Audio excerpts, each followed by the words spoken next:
Judul dari firman Tuhan adalah sungguh-sungguh.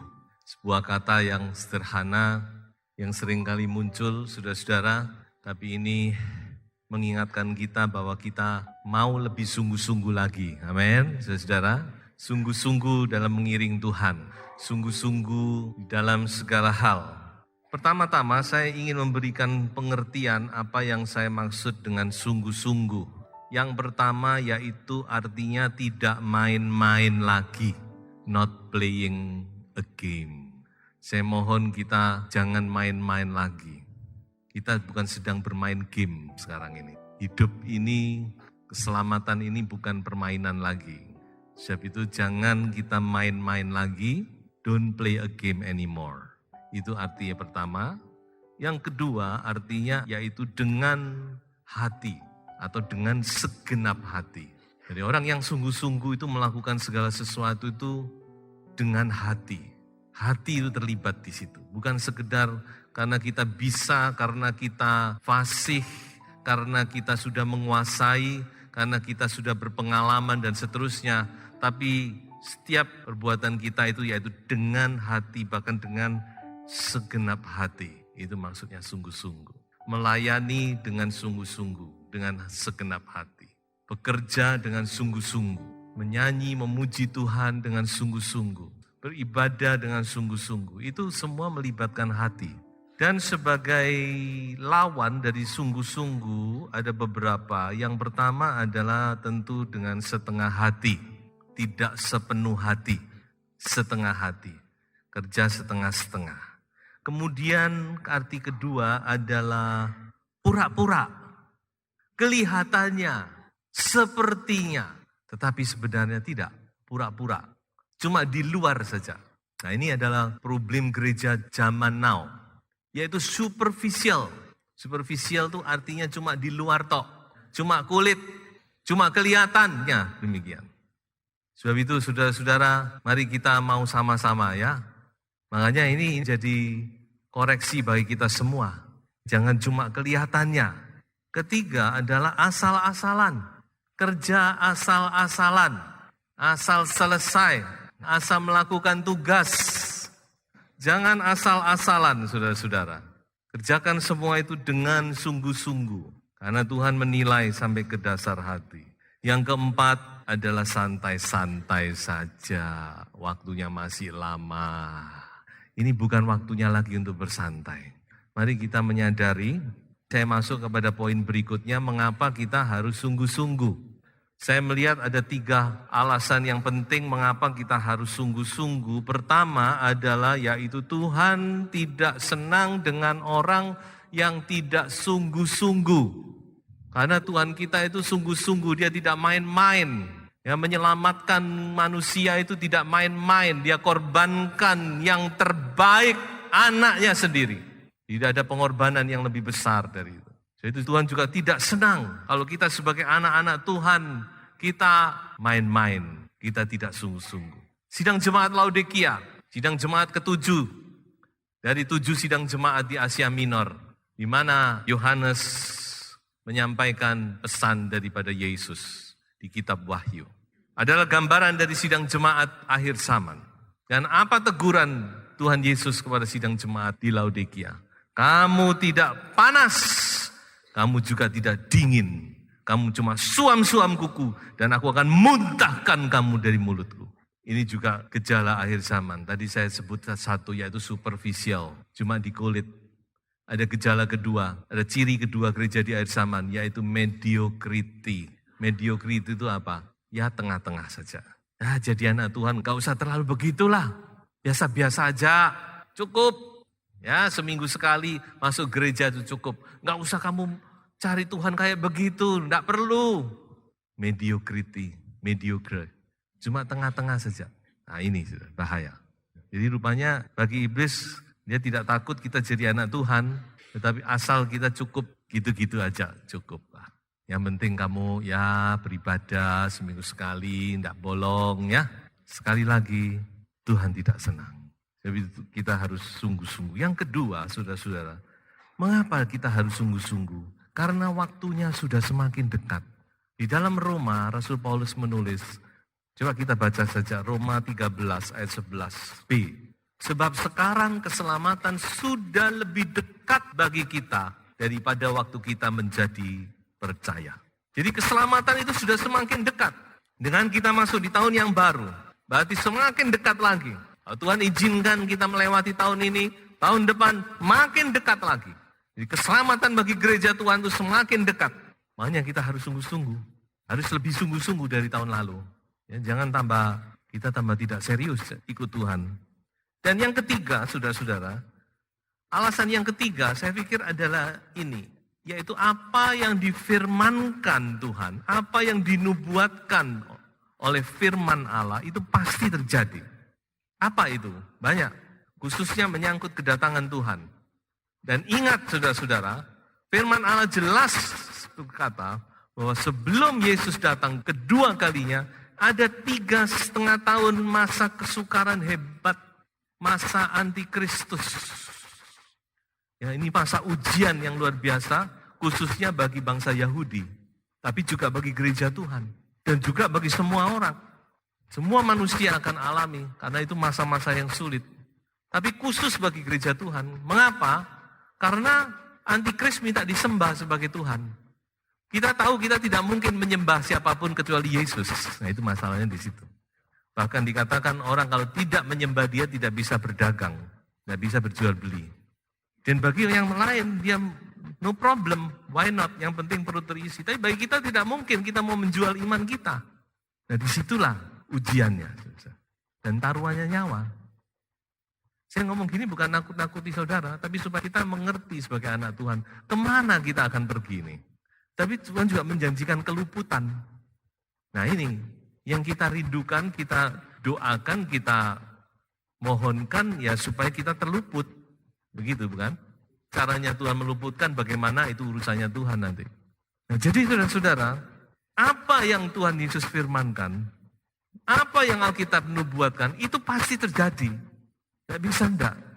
Nah itulah sebabnya kita harus sungguh-sungguh sekarang ini. Sungguh-sungguh mencari Tuhan dan sungguh-sungguh dan seterusnya. Ya. Nah ini yang poin berikutnya yang akan saya bicarakan. Yaitu sungguh-sungguh dalam hal apa. Ada beberapa hal yang saya angkat di sini. Saya pikir ini hal-hal yang penting dan bisa mewakili. Yang pertama adalah sungguh-sungguh berbalik kepada Tuhan. Sungguh-sungguh bertobat. Yeremia 7. 5-7 saya sudah ringkaskan.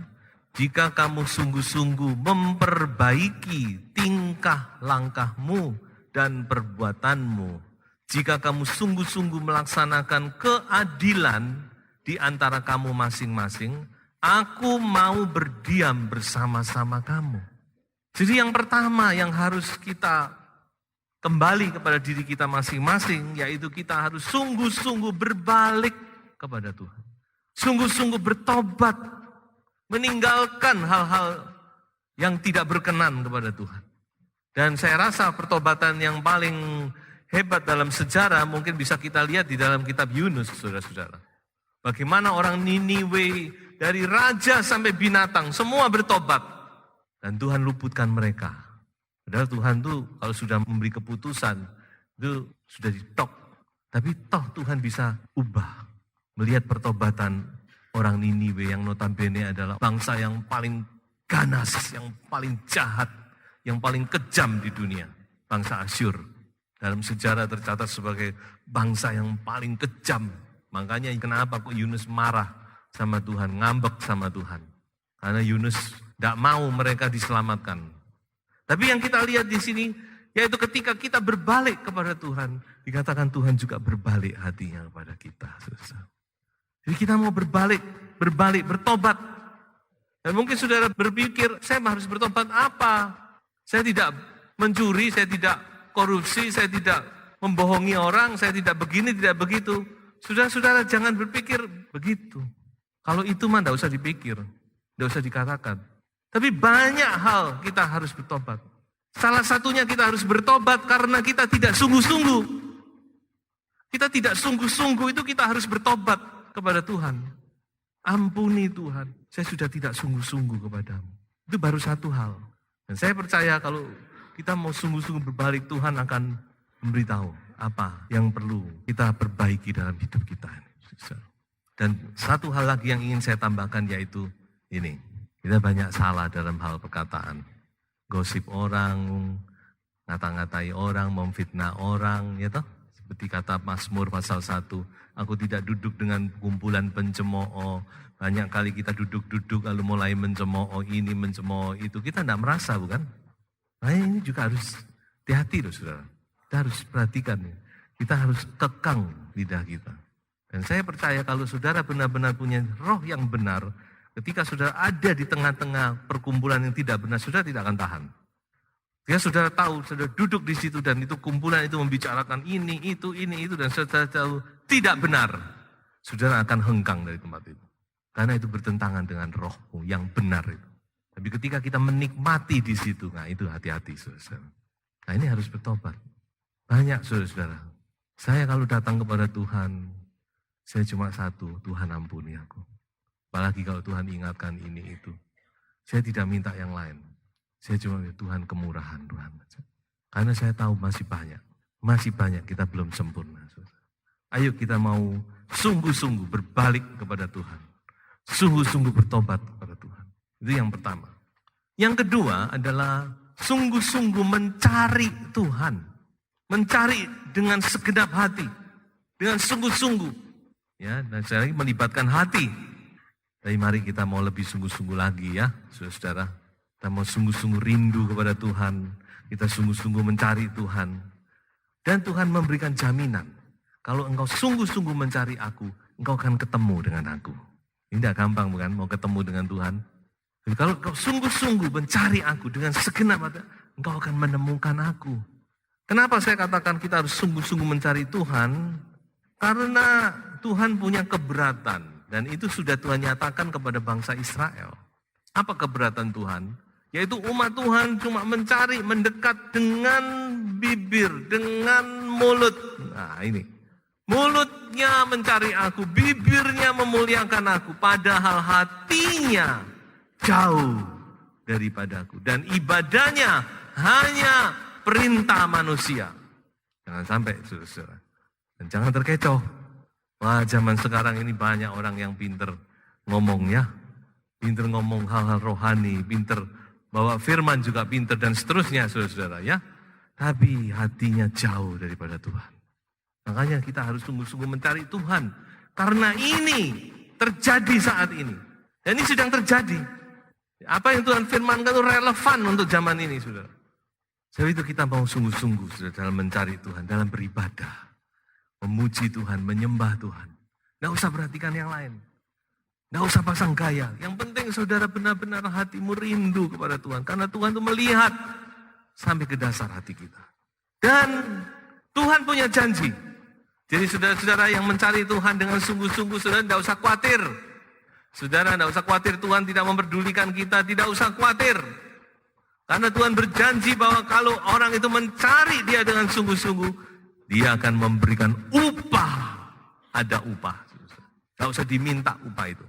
Orang kerja pasti dapat upah. Dia tidak usah minta, itu sudah menjadi kewajiban yang memberi upah. Dan demikian juga, katakan kalau orang itu sungguh-sungguh mencari Tuhan, katakan Allah sudah menyediakan upah. Ya mari di tahun yang baru ini saudara, kita mau lebih sungguh-sungguh lagi mencari hadirat Tuhan. Tadi sudah berkatakan yang pertama, berbalik kepada Tuhan. Kedua, kita mencari Tuhan. Yang ketiga, yaitu kita mau sungguh-sungguh mengasihi Tuhan. Sungguh-sungguh mengasihi Tuhan dengan segenap hati dan segenap jiwa. Ini melibatkan keseluruhan dari hidup kita. Roh, jiwa, tubuh. Kita mengasihi Tuhan. Dan itu memang yang Tuhan inginkan dari setiap kehidupan anak-anaknya. Maka dikatakan Tuhan akan memberikan hujan. Akan berkat-berkat akan dicurahkan kalau kita sungguh-sungguh mengasihi Tuhan. Ya memang mengasihi itu kan masalah di dalam saudara ya. Tidak bisa tahu. Saudara bisa melihat saya mengasihi Tuhan apa tidak, saudara tidak bisa tahu. Sebenarnya yang bisa tahu cuma Tuhan dan kita sendiri saudara-saudara.